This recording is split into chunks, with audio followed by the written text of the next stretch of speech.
What's up for May? 2 huge solar system highlights. Mercury transits the Sun, and Mars is closer to Earth than it has been in 11 years. Hello and welcome. I'm Jane Houston Jones from NASA's Jet Propulsion Laboratory in Pasadena, California.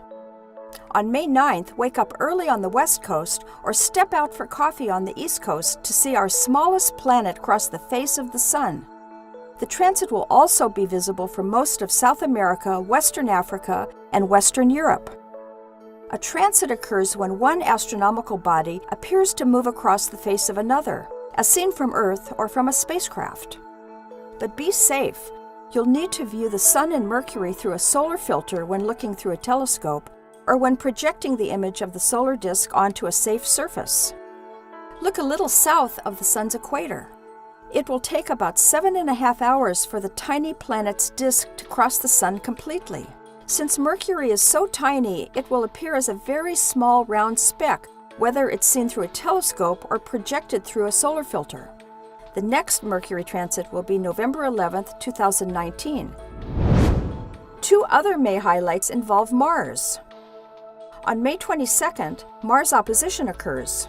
That's when Mars, Earth, and the Sun all line up with Earth directly in the middle. 8 days later, on May 30th, Mars and Earth are nearest to each other in their orbits around the Sun. Mars is over 500,000 miles closer to Earth at closest approach than at opposition, but you won't see much change in the diameter and brightness between these 2 dates. As Mars comes closer to Earth in its orbit, it appears larger and larger and brighter. During this time, Mars rises after the Sun sets. The best time to see Mars at its brightest is when it's highest in the sky, around midnight in May and a little earlier in June.